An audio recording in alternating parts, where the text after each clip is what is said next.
Not all engineers think like hackers, and not all hackers think like engineers. And especially for an audience like this, where we're designing products that are going out in the marketplace or that are being used, we kind of have to think about what hackers are going to do to our systems, because it's only a matter of time, right? Hi, everybody, and welcome to the On Track podcast. I am Zach Peterson, guest hosting for Judy Warner, and today we're going to be talking IoT and hardware level security with Joe Grand. I'm very excited to be talking about this as it is a contemporary topic, and I'm hoping everybody learns quite a bit about hardware level security. Let's go ahead and get started. Welcome to Altium's On Track podcast, where we talk to leaders about PCB design, tackling subjects ranging from schematic capture all the way to the manufacturing floor. I'm your host, Judy Warner. Please listen in every week and subscribe on iTunes, Stitcher, and all your favorite podcast apps. And be sure to check out the show notes at altium.com/podcast, where you can find great resources and multiple ways to connect with us on social media. Hi, Joe. Thank you so much for joining us on the On Track podcast. I know that you are an Altium Live alum from some years back. I know that Judy is out of office right now planning for Altium Live, and for any listeners who are interested, we've got a registration link down in the show notes. Hopefully you can come back again at some point in the future. But I was actually really interested to talk to you after watching your earlier talks and watching a video about you. And you came recommended by some other folks at Altium. So thank you again for being here. Cool. Yeah. Thanks for having me. And yeah, it's been a while. I think my last On Track podcast was with Judy a couple years ago. And I looked a little bit different. That was pre-COVID hair. And now this is the post-COVID hair. And yeah, I'm glad to be here. I think I know all about COVID hair. That's right. Altium has been a company for me that actually has been one of the few companies that have stayed the same as far as the tools I've used for a long time. And without sounding like a marketing pitch, it's like anybody that's worked with the tool, it's like once you start using it and you get used to it, you're kind of stuck with it. So no matter what you do, I'm going with Altium, and I don't really have a choice at this point, because all of my previous designs, over the past basically 30 years, starting with like ProTel Easy Tracks, actually ProTel Free Tracks and Easy Tracks, and moving along through there, and Altium and then Altium Designer. So yeah, I appreciate what you all do, and I appreciate that you're having me on here, and hopefully people find it interesting. And if you're out there listening, thanks, and yeah, it should be fun. Yeah, you talked about ProTel. That was a little before my time as a designer. I never got to use ProTel. I think I was still an undergrad at that point. But now jumping into Altium, I totally understand what you mean. Yeah, and it's like it's like if you're writing code, you have your code snippets that you always use, and my footprint library that I've designed is massive. Even though now you can, there's a lot of good options for some community driven component libraries and things like that. But I just have my go-to set. And the first thing I built, talking about hardware security, the first circuit board I ever designed using free tracks was a little op-amp board that would take in the audio output from a radio, from a ham radio, and decode pager traffic. So the POC-SAG pager transmissions. So it'd basically be the op-amp that would amplify the signal and kind of provide digital data into a computer, and then there'd be software on the computer to decode that. So it was like a little kit that I sold when I was part of a hacker group back in the day that would help pay for the rent by selling these circuit boards. And that was the first board I designed, and learned a lot, because even back then it was a panelized board, and the board was only like 1 inch by 1 inch. But even learning about component placement at that point, where I had before that only hand etched circuit boards, and it's kind of like you placed components where they were best routable by your rub off letters. And then I learned very quickly that when you're making a kit and other people are building it, you want to make it where the components are easy to access and make sense. And you can kind of route stuff where you want, especially if it's a 2-layer board or more. You have options there. So I learned just a whole lot about circuit board layout and design early on, and then from there, I'm but definitely by no means an expert. My passion has always been in kind of creating tools to kind of show a concept or to do something or to empower somebody. And I've laid out some what I consider fairly complicated boards, but to any like competent circuit board designer, probably most of the Altium audience, the stuff I'm doing is sort of like, not that bad. It's like micro BGA with some maybe like a 6-layer with some blind vias and stuff like that. To me, that's like state of the art, but for most people, probably not. But it's still exciting, and then to be able to, kind of grow and use some of these more advanced techniques as somebody like me, it's really cool. That's funny that you brought up your first circuit board was an amplifier-based board, because that's what mine was, and it was by no means sophisticated or shockingly complex. It's just a funny coincidence, but I had to actually pull in measurements from a lot of instruments and then put it into a GPIB linked series of instruments and then hook that up to LabVIEW, and that was a lot of fun. And for me at the time, that was certainly the most advanced thing I had ever done with electronics as a graduate student, and then it just kind of took off from there, and now here I am. Yeah, that's exactly it. It's like, trying to get things from the real world into some sort of format that becomes usable for something else, sort of the interfacing types of stuff.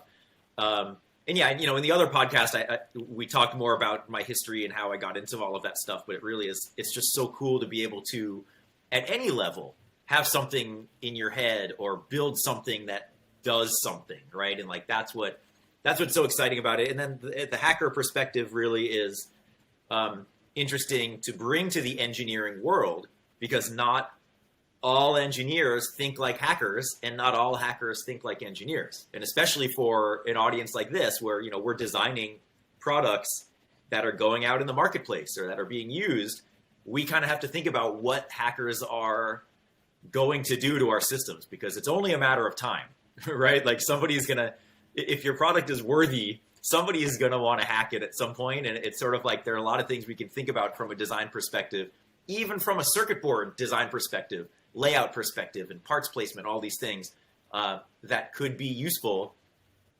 even if it's too hard or too expensive to implement, higher level types of security. So there's just so many fun things. And being a hacker to me is sort of like, I tell people, it's like people are always going to get sick. So being a doctor probably isn't such a bad thing. If you're into the medical profession, people are never going to stop being sick, right? So with hacking, it's the same thing, or security, really. There's always going to be some security issues, and hackers, either good hackers or bad hackers. I kind of use the term as like both, because I grew up as a good hacker, and there wasn't really an intentionally malicious element at the time, and it wasn't like it is now, where there's the ransomware and groups specifically hacking to make money.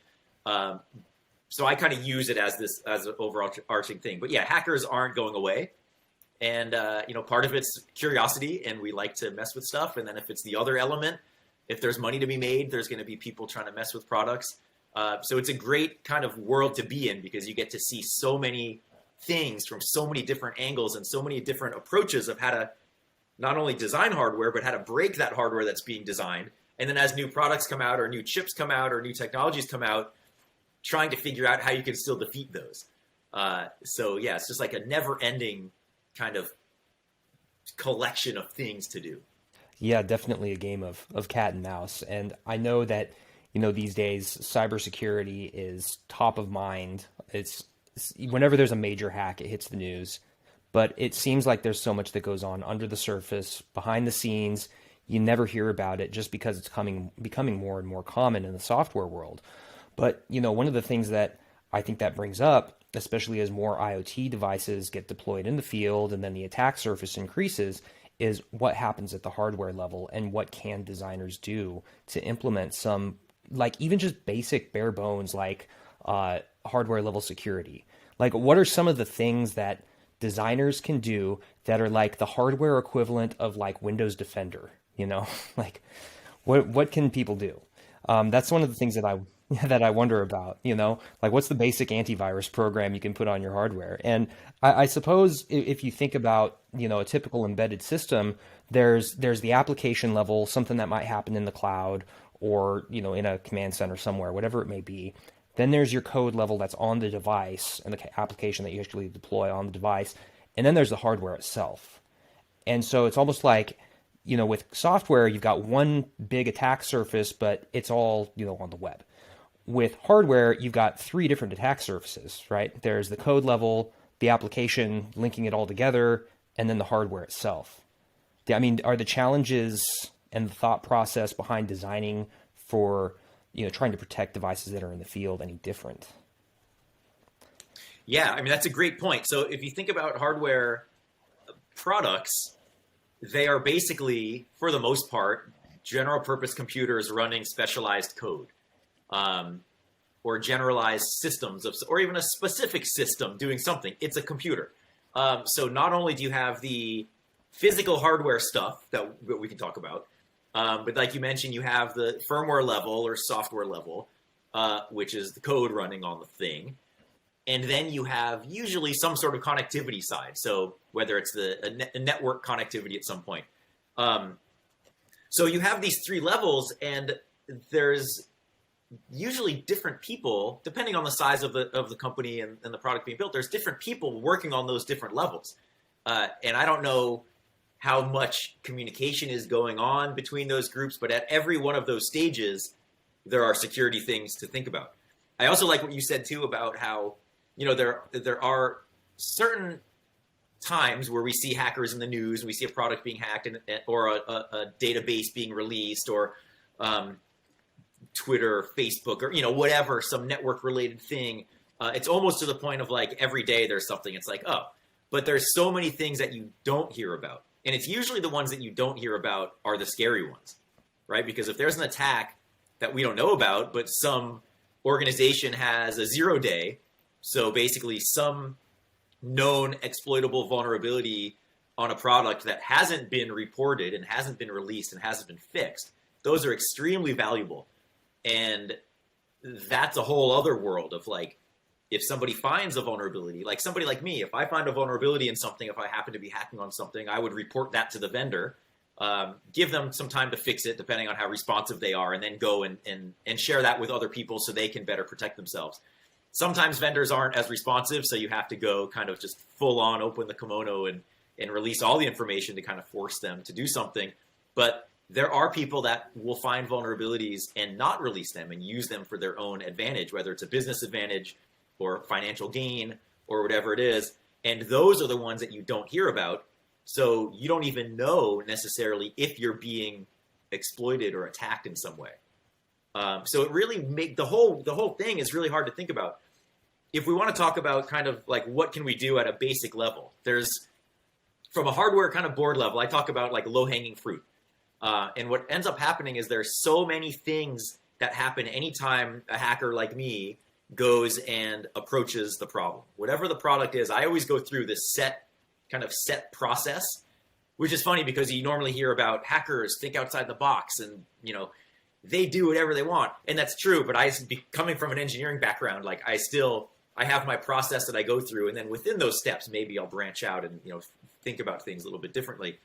But just to give you that sort of idea, I kind of have like, an information gathering stage where I'm going, even before I open up the product, I'm going to find whatever information I can about it. So user documentation, information intended for the end user or for the customer, but then maintenance information, patents, certifications, marketing materials, press releases, all of these things that on their own maybe aren't a big risk or a big threat. But if I know that company X has partnered with company Y and uses all of company Y's chips in their product, now I know that I could, I'll target that company. And that's going to make it a little bit easier, especially in the case of if a vendor scratches the part numbers off the chips or something like that, or covers it in epoxy that makes it slightly harder for me to get to. By reading about this relationship, I already know, and I have a pretty good guess at what those parts could be. So information gathering is huge. Patents also, companies are protecting themselves with patents, not necessarily as a way to engage in innovation, but to protect themselves against other people doing those same things. And within the patent, there's lots of information about how the product works or how the security mechanism works. Certifications, even FCC certification. a lot of information becomes public about the test of how the system was tested, right? Your schematics, your block diagrams, photos of the system.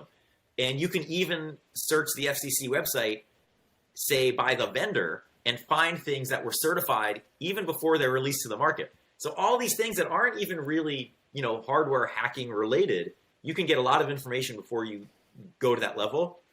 So that's the first step. Second step is going to be to tear apart the product. So disassembling it in a way that we can get access to the circuitry. And sometimes it doesn't matter. Like sometimes we do that on one to figure out how it works, but then an attack might be that we find some vulnerability that's over the network, right? So you don't always need to take apart the product, but it helps to give you all the clues you need to then go do something else. Then component identification. And what I really look at is not only the components themselves, but how they're connected. Engineers and manufacturers are going to need things like test points and debug interfaces. And generally, we're going to see silkscreen markings on there for the part designators and sometimes for even other stuff, right? Because the more information that's on the board, the easier it's going to be for us as engineers to know what we're looking at, for manufacturers to know what they're looking at, so they don't have to reference other stuff as they're assembling or as they're reworking or whatever it is. And then for test engineers as well, the more information that's there. So we can take advantage of what's on the board to kind of know where we want to target. Another thing I like to do is look specifically at like buses and interfaces. So how chips communicate to each other, right? So if you have a microcontroller and some external peripheral, or you have a microprocessor and external memory, or whatever it is, you're usually, unless everything's integrated or you have an FPGA that's handling everything or an ASIC that's handling everything, you generally will have your main part with some peripherals.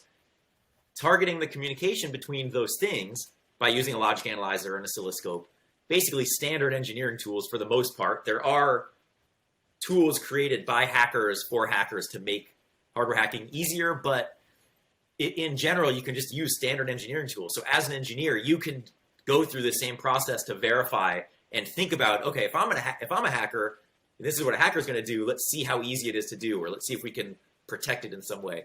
But looking at chip-to-chip communication, a lot of times, I2C, SPI, one wire, even if they're faster interfaces, they tend to be transmitting in clear text. So data that's coming across, unless you've built in some additional encryption of those data blobs, which sometimes you can't do because the peripherals that you're using just don't support that, right? So a lot of that stuff can be attacked that maybe we use in some way, and then we do some signal modification or spoofing or things like that.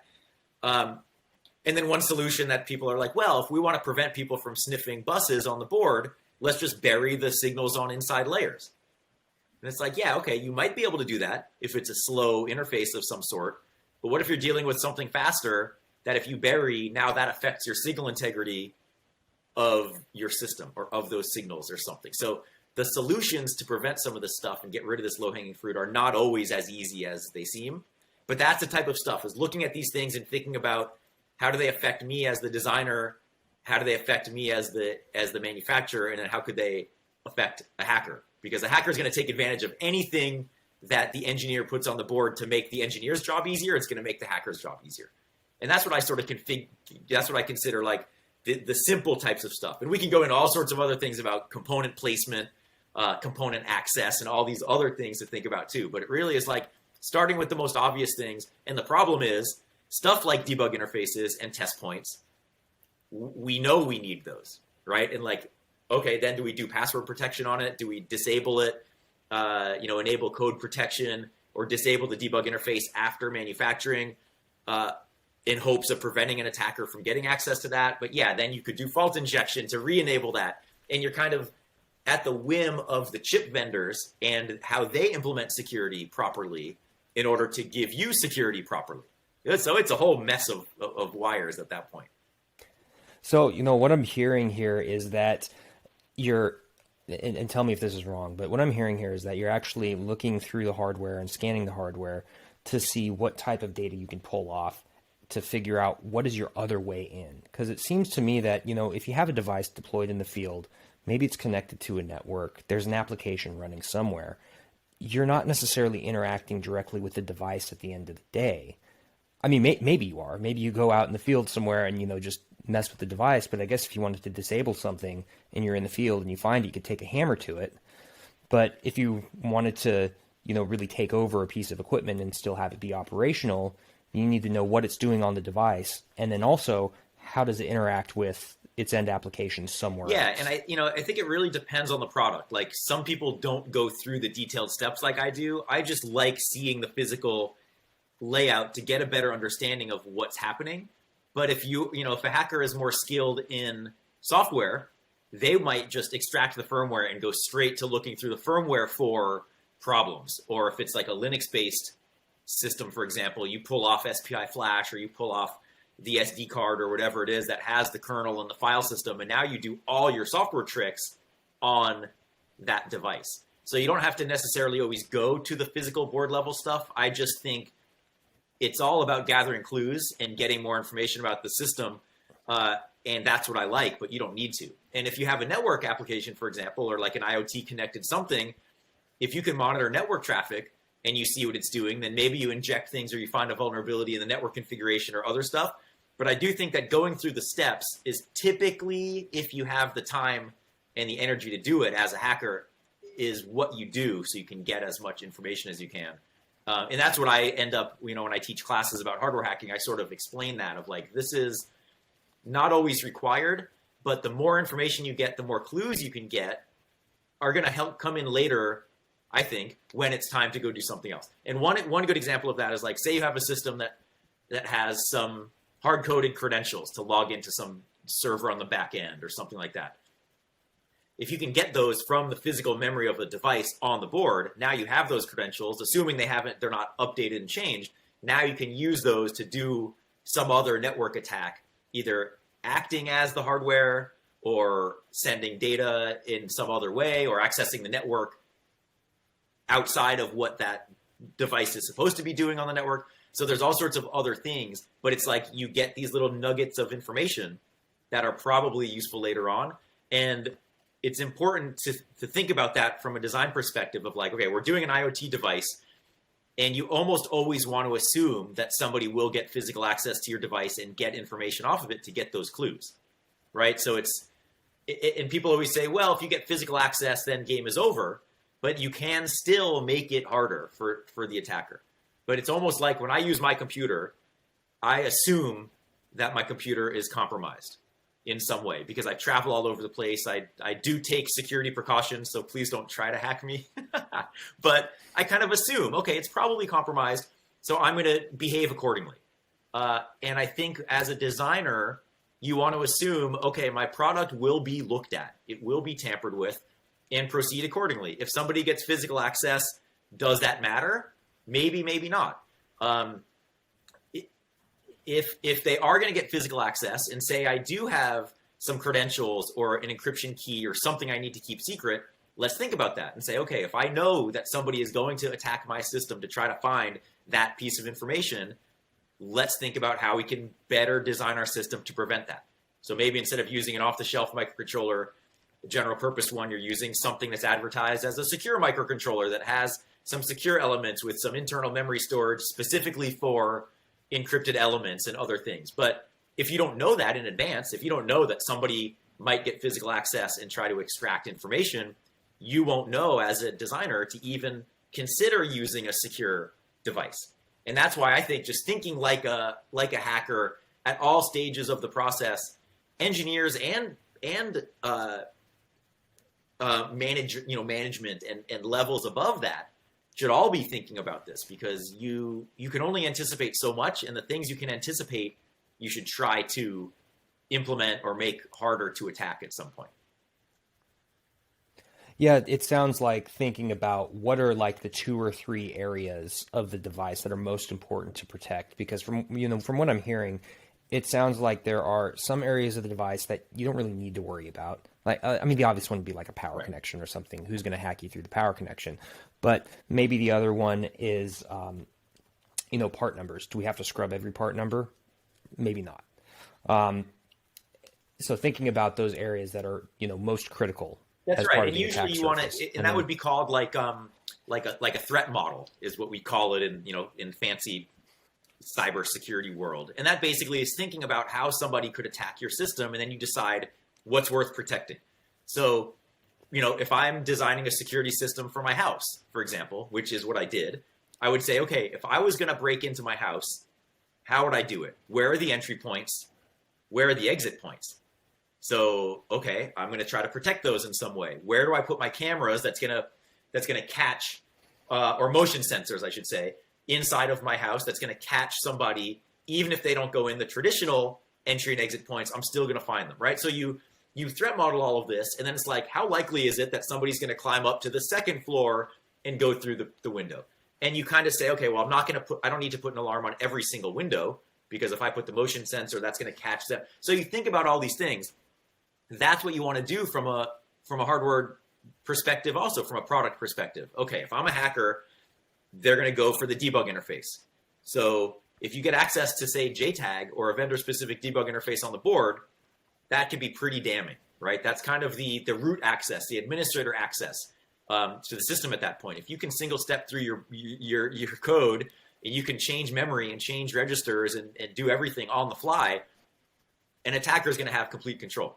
But we know that we need those things for manufacturing. So the solution is like, okay, let's see if we can lock that down. How does that affect us in the future? How is that going to affect repair? So we just have to model everything. And what's hard is nothing's 100% secure. It really is this cat and mouse game between how much time and effort is required to gain access to the system, and is gaining access to the system worth that amount of money, time, effort, etc. And you have to think about that for every product, because every product is different. And if it's, say, an IoT device that maybe is like a cheapo webcam, you might think, well, it doesn't matter if somebody hacks it.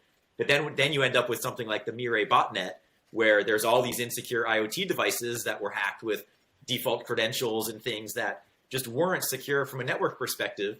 On their own, it doesn't matter if they're hacked, but now when somebody has a million of them, they can be used for distributed denial of service attack or something else. And you don't want to be that company that is responsible for being hacked and being used in some malicious way. As far as power supply, I will say, because you mentioned, well, usually you don't have to worry about power supplies, but sometimes you do. And there's a whole other world of more an advanced hardware hacking technique called fault injection, where you're basically forcing the system to misbehave in a way that's beneficial to you. And this mostly comes into play when you're trying to defeat code protection of a chip, either to prevent reading from flash memory, or it's to re-enable a debug interface that's been locked. Basically, anytime there's like a yes or no check where you're trying to change the program flow, you can actually do fault injection through glitching the power supply. So kind of bringing the power supply line low very quickly usually on the core voltage line of a chip. But sometimes you don't have access directly to the core voltage, so you can do it on like the general system voltage. You have to remove some of the capacitors and stuff, so that's not actually cleaning up the glitches that you're trying to do. So something that generally doesn't seem like you should worry about could potentially be an issue. The other one related to fault injection is with a crystal, like an external crystal or an external oscillator to provide your heartbeat to your system, right? It's sort of like, as engineers, we kind of think about, okay, we need that. We need to put it as close as we can to the chip, and it provides the heartbeat and it does what it does. We don't really think about the fact that, what if somebody removes that, creates their own oscillation instead, say with an FPGA, and then at just the right point when they want, they can inject like an extra pulse in there to cause what I say like a heart palpitation, to kind of mess up the internal logic to maybe change the program flow, turn a yes decision to a no decision, and then gain access to a system. So those are not typically things that an engineer thinks about, but now we have to, because these advanced attacks are so much easier now with the right types of hardware tools. So, it's hard to anticipate everything.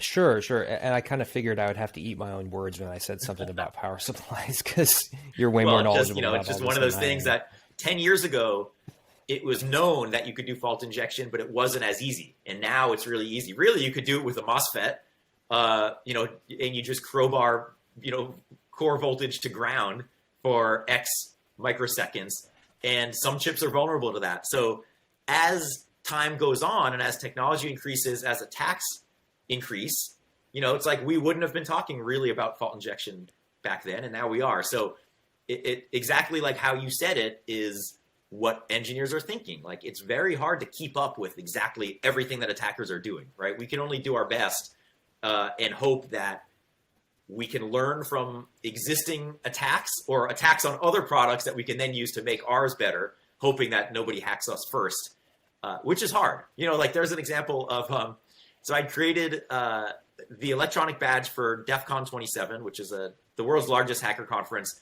And I designed the electronic badge very early on. We were one of the first conferences, as far as I know, to design like a badge that was electronic and artistic and stuff.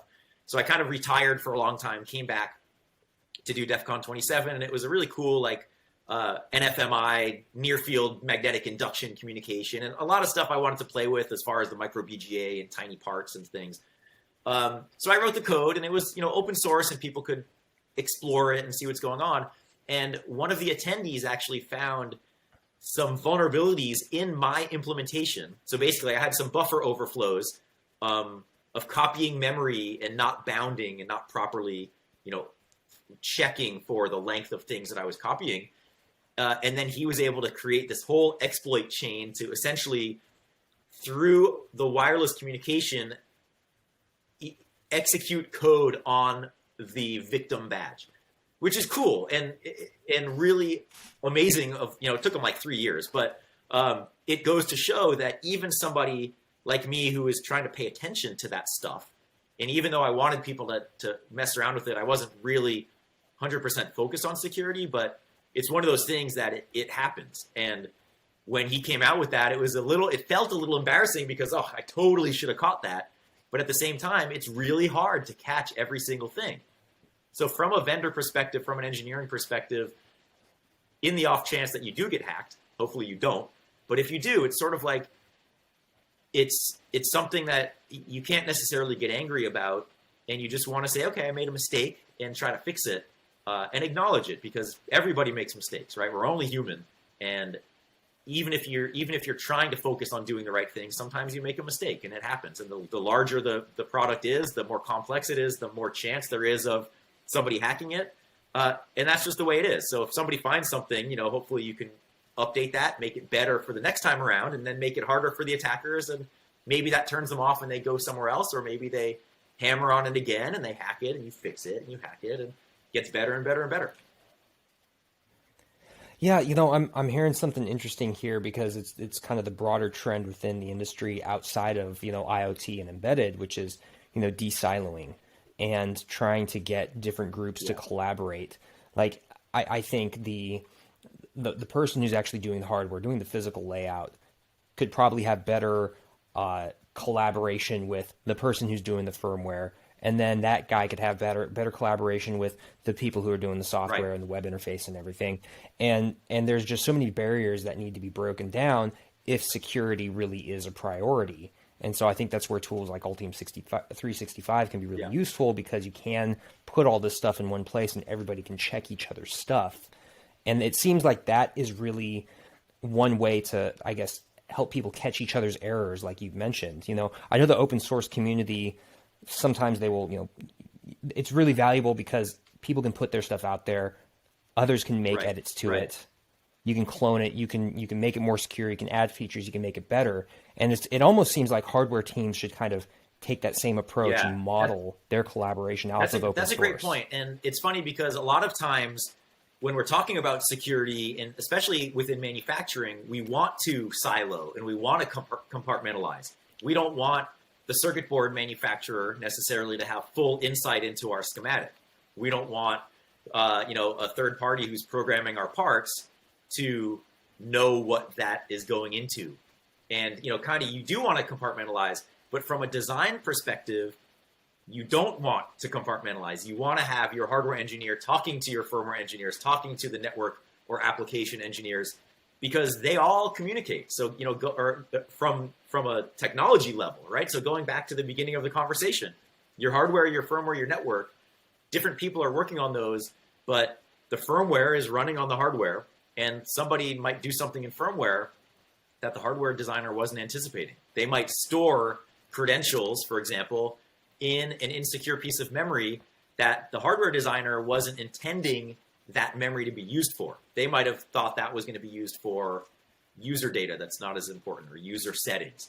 Well, then if the board design is not anticipating that, someone could then come in and get that exactly. data That's off. exactly it. So they could basically make use of a firmware level kind of misimplementation or misuse by accessing the hardware. Well, I think it would be even something that might be innocuous to from the perspective of a firmware developer. But then the hardware guy comes in and says, well, I'm just going to lay this out like I've always laid it out. And if they're not thinking security, or if they're not even thinking, hey, someone could pull these credentials off of this interface because I've left the pins exposed, then it's just kind of That's exactly right. And that's why the hardware designer needs to talk to the firmware designer and say, okay, what information do you have? Where do we need to put it? What needs to be treated as protected? What needs to be treated? What can be open? And then even at that network level, how is the system being accessed? Where are those credentials stored? How is the network configured?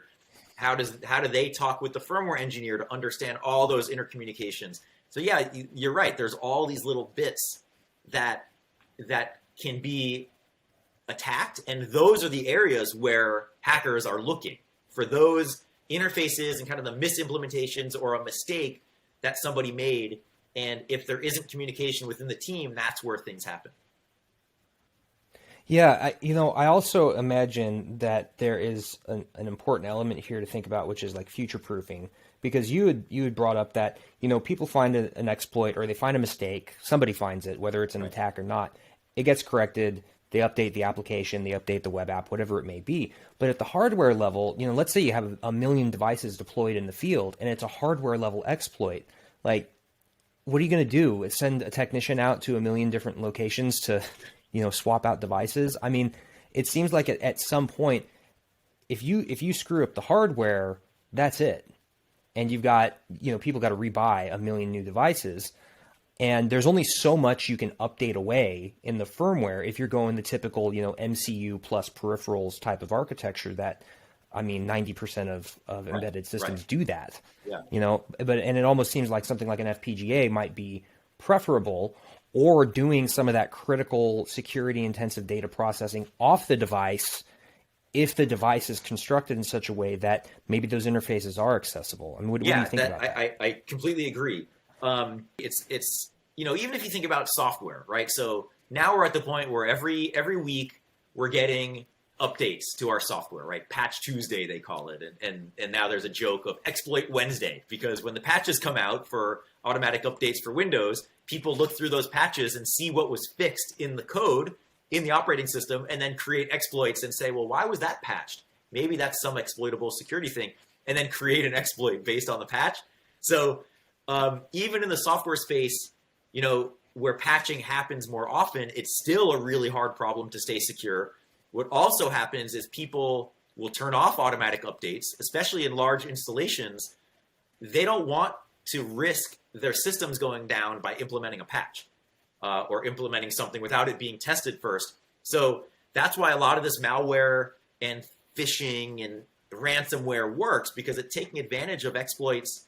Generally, unless they're 0 days, like we talked about before, they're generally taking advantage of known vulnerabilities or weaknesses that the people who are targeted just haven't fixed. So software, given the fact that you can do network types of updates and stuff, it's better. It's helping a little bit maybe, but from a hardware perspective, that's just multiplied by some huge number, because not only is it harder to do flash updates, like you said, but more importantly, if it is a physical board level problem or chip level problem, you're screwed. And there are chip vendors that, that will try to implement some sort of patching mechanism. So if there's, say, a vulnerability found in the boot ROM of the silicon chip, this is common for more of the secure microcontrollers, then you might be able to add some code in there to patch that vulnerability, because you're not going to respin the silicon right away. But even those might have problems. But it's something that, a lot of times as designers, we're just inheriting the security or lack of security that was given to us by the chip vendors. And at the time, we might say, okay, chip vendor X seems to have good security. They're protecting things in the right way. We're going to use that device as intended or as recommended by the vendor. And we're secure for X amount of time until somebody finds a vulnerability. And now all of a sudden, all your devices are vulnerable. And that is probably the hardest problem of hardware security from a design side, is once things are in the field, if you can't do a firmware update to fix it, and even doing proper firmware updates and having code signing and verifying that the firmware that you're loading on is legitimate and hasn't been compromised. But the fact of, fixing hardware and replacing hardware is expensive, and generally it's not going to be done. And one example, I'm not going to mention the vendor's name, but one chip vendor has billions of chips that are out in the marketplace in mid-range and low-range, kind of mostly consumer devices, but a very, very well-known chip vendor has a vulnerability in their chip that they know about, but they haven't updated their silicon. I don't know if that's just because they want to steer engineers more towards their newer version that maybe has better security, but whatever it is, the billions of devices that are already in the field are now vulnerable now that this attack is known, which means somebody could go, if they get physical access, they could, for example, extract the firmware or really change the firmware, change functionality. And those things are going to remain vulnerable until the product life cycle goes through, and then eventually those products get replaced, and then there's a new version that comes out. So yeah, I mean, it's a world where, like I said, security is never going to go away, because you're always going to have vulnerable devices. Besides the new devices that come out, you have all the old devices that are vulnerable too. So it really is it's a very, very hard challenge. And I don't envy anybody that is responsible for designing the security of a system, because it is very, very challenging and very hard. Yeah, so there's something that comes to mind, I guess, at least on the physical side, because that's, really where board designers have to spend, Right. 90% of their time, unless they're also just happen to be doing the firmware. But at least on the board design side, it sounds like there's a few practical things that are just kind of bare bones Windows Defender level security tactics, bury the critical traces, black out the critical components, maybe use non-specialized packaging so that, it's not so obvious what this particular, component might be.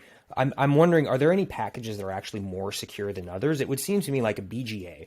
If you've got your microcontroller, it's in a BGA footprint, only those outer balls are really the most easily accessed, because everything after those first two rows is going to have to go through an inner layer. And if you do it with blind and buried vias, then you can put everything in the inner layers and come up somewhere else, wherever it needs to go.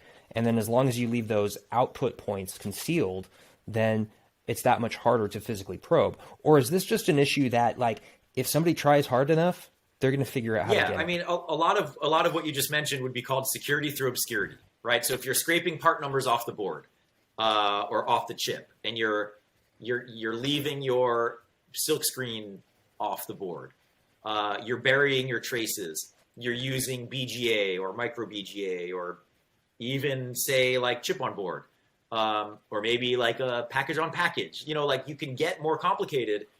That basically is just going to slow the attacker down, and it might limit the capability, or it might require more capability to do. So for example, like a BGA part, maybe that's going to turn away some curious high school kids that maybe don't have access to some rework equipment. But if you have access to those things, you can, take the BGA off. You can very easily now make your own circuit boards, right? Obviously with, with Altium and lots of other tools, you can create some sort of interface board, some sort of shim to sit in between the BGA part and the rest of the board and break out the signals that you want. So there are things to do. It just makes it harder. Instead of like soldering wires or tapping onto, a leaded part, or, clipping on with a chip clip or something, you have to think more about the attack process before you do it. And yes, it makes it much harder, but people who are determined will still go after it. But maybe it's like, okay, if I know they're going to target my part, we make it BGA. We use BGA underfill to make it harder to get access to the balls. Maybe you add on all these additional layers. You enable whatever security you can. Maybe you encase it in epoxy as well. Like, it all depends on how long you want to prevent the attacker from getting to it, is what it comes down to.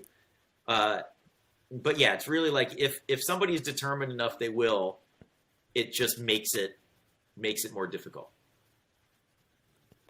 And then I wonder if there's ever any, and this is going to sound like total James Bond kind of stuff, but I wonder if there's any way to, design a device so that if you do try and access it, you actually eliminate all the data or just destroy the critical parts of the device. That happens. Yeah. So those would be things called anti-tamper mechanisms, and that would be kind of physical security for your electronic system.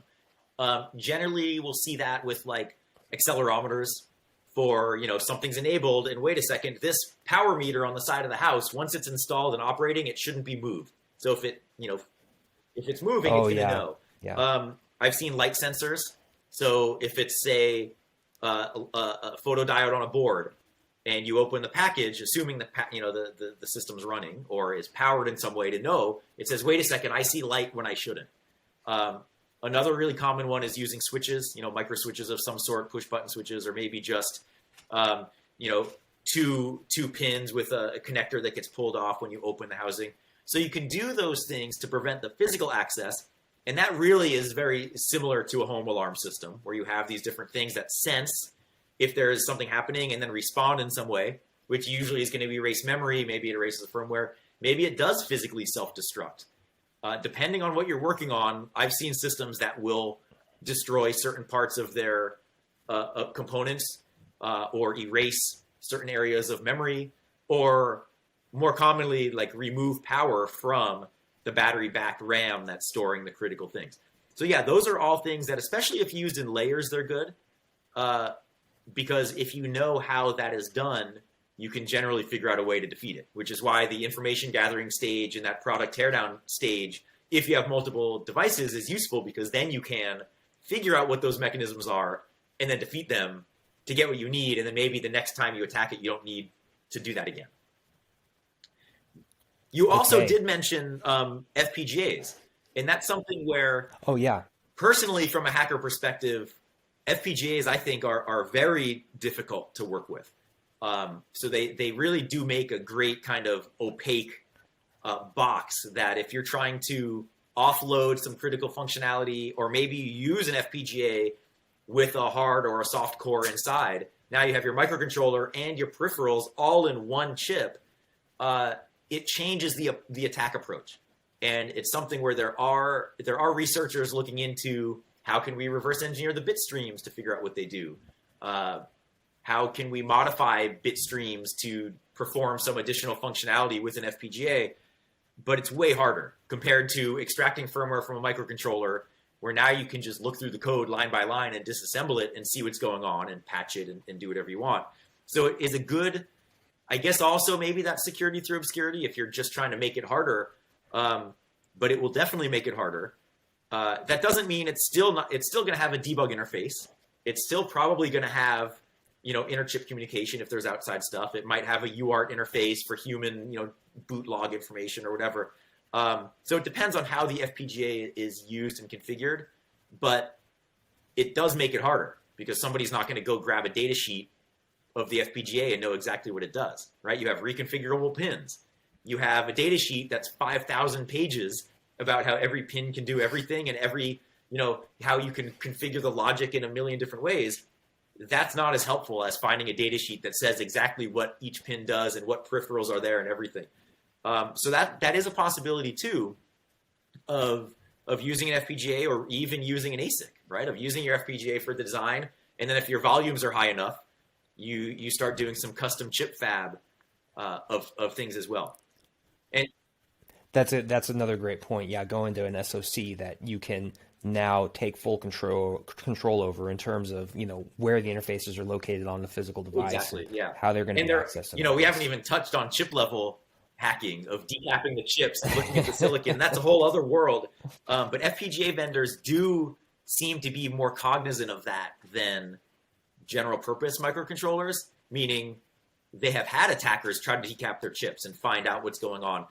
But yeah, decapping and that physical chip level stuff is the next level down, that you run into the same issues that you run into on a board level, as far as identifying signals and injecting signals and patching things and soldering and desoldering, cutting traces, all that.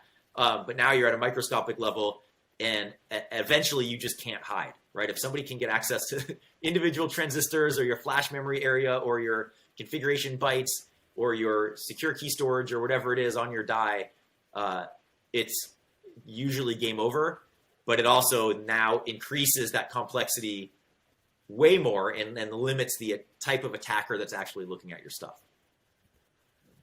Yeah, and it seems like, there's so many more vulnerabilities that if they are on an FPGA, they are much easier to reconfigure away compared to the typical MCU plus peripheral type of architecture. Yeah, especially if it's a hardware or chip level implementation level thing, right? You could try to reload the bit stream and hope that's okay, as long as that bit stream to FPGA kind of interaction is secure, which generally most of the time these days there is some sort of code signing and protection for doing FPGA reconfiguring, as opposed to microcontrollers where not so much. That's extremely interesting, and you're opening my eyes to this whole other area of electronics design that I don't get enough exposure to. So I definitely want to thank you for coming on the podcast with me. Super, super informative, and I've learned a ton, and I'm probably going to email you personally and ask you questions. Sure. Yeah. I mean, if anybody watching has questions, feel free to reach out to me also. And, I think the main takeaway for all of this is, as you're designing, as you're having your design reviews, as you're doing every level of your project, just think, what would an attacker do? Why would a hacker want to get to my thing, and what would they want to do with it, right? And if you put yourself in that mindset of every stage, you're going to be much better off than if you just pretend it's not going to happen. Sure. That makes total sense. Well, thank you again so much for coming on the On Track podcast. And everybody out there who's listening, again, this is Joe Grand. I'm going to dig up your previous Altium Live presentation, and we'll put it in the show notes. We'll have some other links in the show notes. And if you haven't signed up for Altium Live this year, go over to altium.com/summit and fill out that registration form and sign up. Thanks again, everybody, for watching, and don't stop learning and stay on track.